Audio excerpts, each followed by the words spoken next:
Just how would you describe your feelings right now ahead of first postseason experience in front of this crowd, this ballpark, and does it feel more real now? I know we've asked you a lot about the lead up. Yeah, it feels good. Obviously excited. Just to be able to get an extra day to roll into the park to play this game, to spend some more time with some guys we've been spending a lot of time with. So just excited about it. Excited to kind of get out there and feel the energy. Just driving here, you could feel a sense of energy in Chicago. So yeah, excited. Tony on the left, fourth row. Michael, what have you heard from a guy like Hap who played in the playoffs here, other guys who have played in postseason elsewhere? What have you kind of talked to them about, or what questions have you had about winning in Chicago, playing playoffs in Chicago, and then just playoffs in general? Not too much about like what it's going to be like to play in it. I think as a player, you hear from a lot of athletes who have played in there that you just kind of keep doing the same thing. Stick to your routine. Through the course of the season, you learn a lot about yourself, a lot about what kind of makes you click, and then especially in this game, I think it's just super important to hone in on that and just go out there and try to do the things that make you the best player possible. But I think just from the moment that I got here was there's a lot of conversations. There's a lot of people that talk about what Wrigley's like in the playoffs, and it's hard to believe it's even better seeing some of the regular season games that I've been a part of, but just excited about that. I think as an athlete, as a player, as a fan of the game, it's something I look forward to, the competition, being able to go out there and perform on this stage and with some of these guys. It's something you look forward to as a player and a team. Maddie on the left, and then we'll go to Jordan. Michael, obviously stats reset when you get the postseason, but you had such a strong finish to the year. Just what do you think can carry over from that? Yeah, exactly. It's I think how I try to look at it, and it doesn't often go that way, is every game, no matter if it's game 161, it's game 3.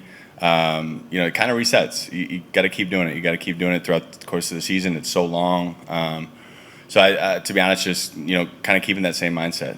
Stepping into this next season of the game, it's like just trying to keep doing what I've been doing.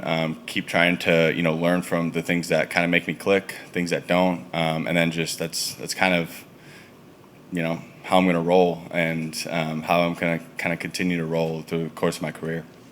Jordan. Kind of building off that, in the last couple weeks, I mean, you saw Seiya heat up down the stretch. You've got Kyle Tucker back in the lineup. Pete kind of heated up. You heated up. Is there something to just mentally kind of feeling that sense of team momentum as you're entering the playoffs? I think for sure. I think, as an athlete, I think no matter what sport you're playing, but I can speak for baseball. It's you kind of go through ebbs and flows. You feel like there's times where you're checking off everything, you're hitting everything, and then there's times where you might not. And so like to be able to feel that and to be able to go into this season, maybe feeling that is probably a good thing. But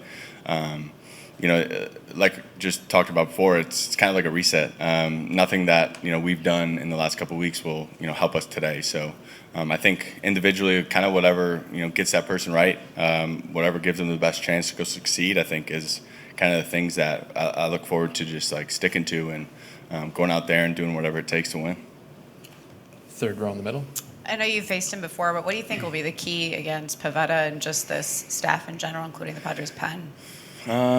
Yeah, I think obviously, game one started for him. He's obviously had a great year and he's a great pitcher. I think, just kind of sticking to what we've been doing all year and, managing him in the zone.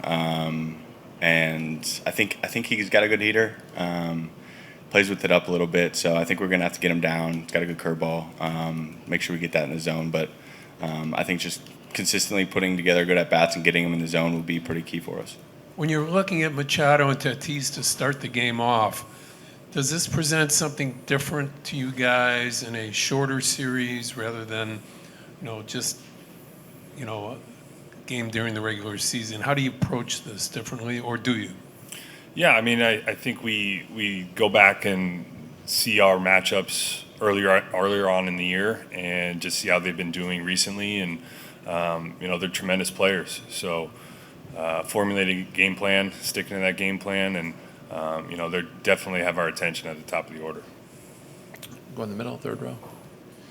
Carson, how much do you lean on, both of you and Boyd are both veterans, but in Boyd's case, he's got some postseason experience.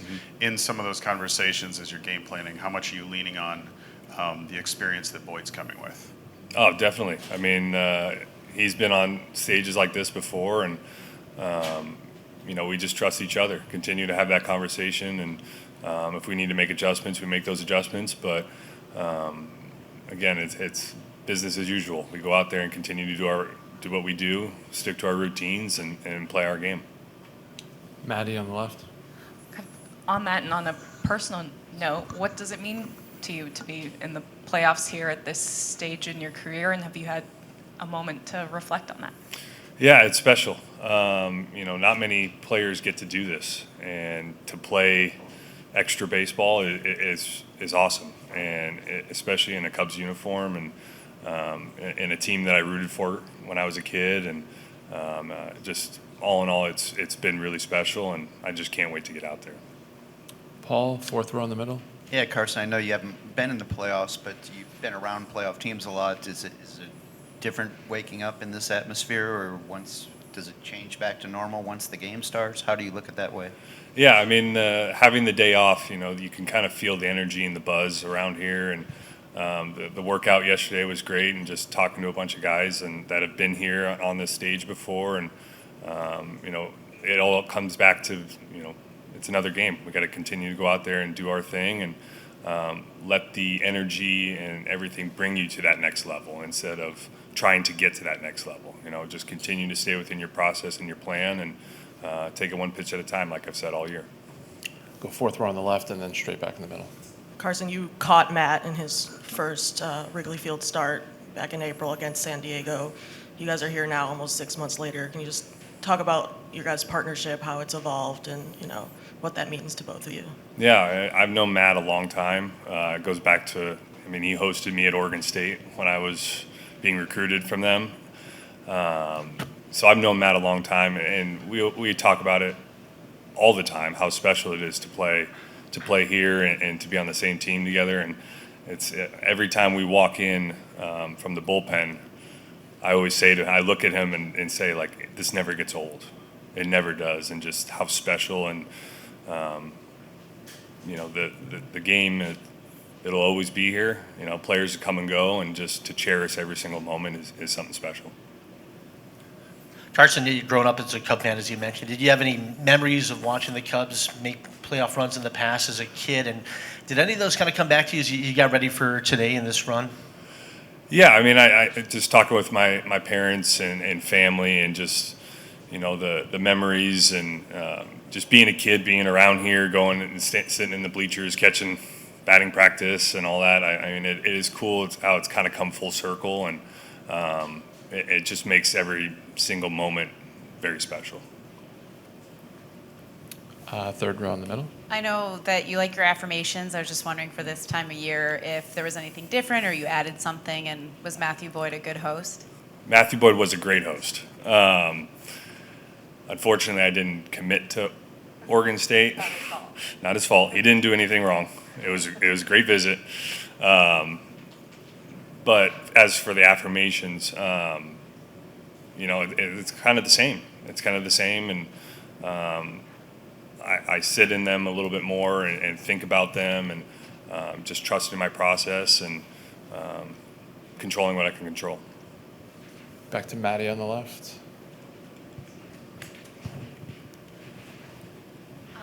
So I'm Boyd, having seen his whole career, all the injuries he's gone through, to see him finally get a chance he's been in the playoffs before, but to be here all year and get to contribute so much during the season, and now get the ball for game one. What's that like for you to see? It's a testament to all the hard work he's put in. And you kind of look at his career, right? He's had some ups and downs. He's been hurt, hasn't pitched well, and then he comes in and he pitches really well. And I think that as players, we look at it in the entirety, and how it's been a long journey, but it makes these moments that much more worth it because of everything that you've gone through, and you can appreciate the lows and appreciate the highs and all the people that have been there to help you throughout this journey. And I think that's what makes this time of year so special, is you think back of all the people that have really helped you get to where you're at, and you just want to say thank you to them. Megan? How would you just describe the balance of relying on his strengths as a pitcher versus, this is a short series, game one, pretty important. Just what do you anticipate, or how have you guys discussed just in-game adjustments and how to approach that in a game like this? Yeah, every inning.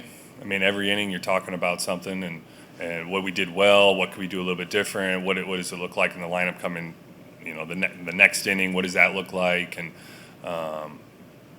and being honest with those conversations. And I think, like I said earlier, we have to just stay within the moment and not try to rise to the moment, and just stay within our process and what we do, and play our game. Because at the end of the day, that's what we can control. And just similarly, I mean, the last time you guys faced him was in April. How much can you rely on those two series versus information, that might be more recent of how, their current lineup has been trending? Yeah, we definitely look at what we did earlier on in the year, but also what has been going on the last month, how they've been playing, and who's hot, who's not, that sort of thing, and just kind of prepping for all different scenarios. Back to the middle in the third row. Boyd always talks about his gratitude just being out there, and I know that every pitcher has their different personality. I'm wondering what it's like on this day, like your relationship with him, what it'll be like working with him when it comes to, because that's kind of part of your job too, is like managing that side of it. Yeah, just to keep him in the moment, to keep him, I always say to him, just pitch, because sometimes he can think, and he's a thinker and loves to go through lineups and things like that, and sometimes it's just like, go pitch, be you, be the best version of yourself, and that's pretty much it. I mean, he's been very good all year. He's had some ups and downs, but at the end of the day, when he goes out and pitches, he does his thing. Bruce? You've been on a number of teams throughout your career. You've watched sports your whole life. Is there a better home field advantage than Wrigley and the fans? You guys have had so many comeback wins here. Yeah, I mean, you think about all the times over the course of the year, comeback wins, and the Cubs fans show up every single day. It doesn't matter rain or shine, they are there. And I think that as a player, feeling that and seeing that every single day, it makes these moments like you want to go out and win for them. And I think that's something that we talk about a lot. We talk about a lot in the clubhouse, and the support that we get, and it makes these moments playing playoff baseball mean a lot to us. Talk a little bit about your roster. Some guys are always left off. Maya Saad this time. Yeah, I mean, I don't think there's probably a lot of surprises for you guys here. We had to make a decision about kind of pitching on Sunday, last day of the regular season, and Javi ended up being the guy that pitched the bulk of the game, and so in the next round, obviously we'll have more decisions to make, and certainly he'll be under consideration. But I think with how we thought the regular season should best transpire, the roster that made the most sense. And then Amaya really at this point it just hasn't played that much, unfortunately, with the injuries, and not a lot of just game action the last 4 months. Third row in the middle. Kyle, just talk about what you were thinking about and how he's been doing since he's still DHing. Yeah, I mean, I think kind of the similar space is that he just hasn't been in the outfield for the last month of the season, and so I think it's still there. The calf is still there a little bit. I think we're more making progress. He had a very good day yesterday and was in the outfield shagging for quite a bit of batting practice. But at this point, still feel like this is our best alignment. Megan, second row. Colin Ray has been so valuable to you guys this year. Just what is it like knowing you have him, as a multi-inning guy is needed in the bullpen? Yeah, I mean, I think you see both teams have starters that are active on the roster and may not start games. But we'll use Colin to get outs, and at some point he will factor in and quite possibly in an important situation. Jordan on the right side. Similarly with Soroka, I mean, just how at one point it looked like maybe his season was over and now he's on the roster. Just how important was it to get him back, and what can you say about just the work he did to put himself in this position? Well, yeah, I mean, when we acquired Michael and then kind of 2 innings into his tenure as a Cub, he had to walk off the mound, unfortunately, with a shoulder injury, and you don't know at that point what you're going to be dealing with. That process went really well, and I think we may look back on that and say we're kind of thankful that happened. I mean, when he walked off the mound, he was throwing 90 miles an hour, and he's touching 97 miles an hour in his last outing on Sunday. So we found 7 miles an hour in a couple months there. We'll take it. But he's ready to go. Would you like to have had more innings on his way back? Yeah, maybe, right? But we tried to get him out there kind of in a safe way to make sure he was healthy for this, and he's ready to go, and looks forward to doing anything we ask him to. Steve on the left side. Craig, what's the night before the postseason like for you? Are you up all night grinding in your mind, or are you relaxed? How'd you feel last night, this morning? Well, we've with the local media have shared my sleep for the last week because they're interested. I slept very well last night. Thank you. Very well. Yeah, my worst night of sleep was the night we clinched home field. I'm not sure why. Still seeking a team of doctors' opinions on that. Third row in the middle. Craig, you're no stranger to the postseason, but now being here for this, how much different does it feel being here in Chicago for it, or have you had a chance to even kind of process some of that? That doesn't feel different. I mean, it's the postseason, man. It's like don't discount it for anybody, man. It's great for everybody. I think, look, we're excited to be at Wrigley. I think everybody's excited for that experience, and you feel fortunate to get the experience, really. And I think any team also. Look, when you can get playoff games at home for your fans, that's a big deal. That's a huge deal. I think we're all proud for sure as a team, and I know the players would tell you this exact same thing, is that it's because you just get to do it for your fans, and that's really important. I mean, the support and the energy you put into it, that they're able to take part in this with us, I think is super meaningful.